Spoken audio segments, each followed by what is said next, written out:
Good evening. How are you tonight?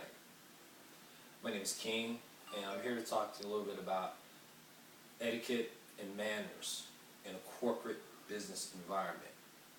I'd like to show you a little exhibit of someone sitting at the table. Actually, I can't even do this. My assistant does not have the proper visual arts, so I'm not going to go there. This is a film, Step Brothers, where you actually saw the great actor John C. Reilly just eat with, slovenly taste, food coming out of his mouth, scarfing down sodas. It's a lot of the nonsense. And it's part of the theme of the film. That's why he doesn't have a job. He's not in a business environment. Okay? So we're not going to take it negative. We're going to keep it positive. All right? What this gentleman should have done in a clip I would have shown you, instead of, reaching for his beverage and drinking it down really quickly, you should have waited if there wasn't a waiter in attendance, because often in corporate environments you have a waiter or wait staff and they pour your own drinks. But in the event he was not offered, you should say, "Excuse me, would you mind passing the lemonade?" And the person that's closest to the lemonade passes it to the next person, and when it reaches him, he either graciously receives it as it's poured, or they wait till they set the receptacle down and then pour his beverage. And then look over there politely and say, "Thank you," or "Merci," or "Danke" in German. Okay? So as you're traveling the world, you must understand good manners often equate good business, because people want to feel comfortable in their dealings. No one wants to be with a messy Marvin, or no one wants to be with just like a straight face. You want to be interesting. You want to be lively. It's personality. So those are some of the things not to do in a business environment. What you should focus on is, once again, I'm not going to take it there, but you should focus on being more positive. Taking the time out to chew your food with your mouth closed. You should, sit with your napkin in your lap.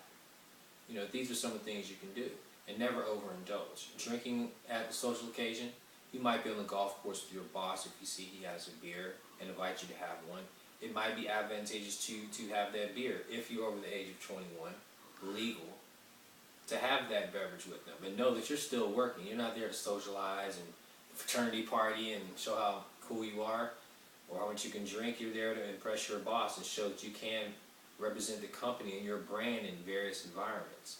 That's what's most important. In all these occasions, they're saying, if I take you across the world to meet with some foreign investors or a government dignitary or one of our suppliers or some of our consumers, that you're going to be able to represent the company. That's what we're here for. We're learning good communications. With good communication, it shows your social affluence and allows you to be directed towards the next level up in the world. So when you speak with Casual Friday, if you're casually eating food with your coworkers, you're not going to want to eat messy food.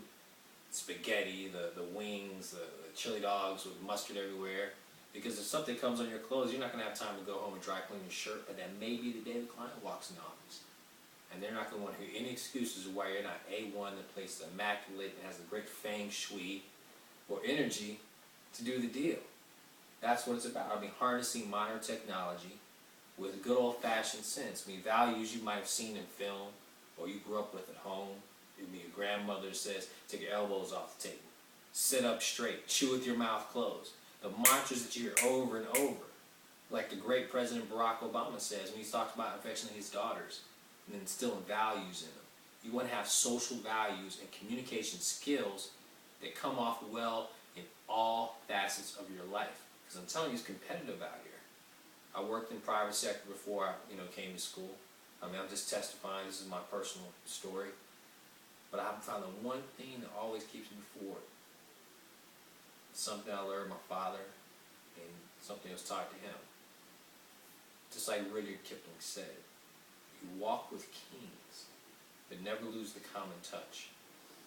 Good manners is what's going to carry you forward.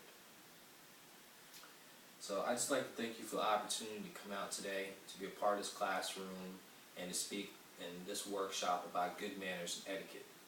Etiquette and Protocol, C-3PO, the great film, 20th Century Fox Corporation, Star Wars, and the character says, I speak 6 million languages. I'm a master of etiquette. Be a master of etiquette in your business life. Thank you. Congratulations. God bless.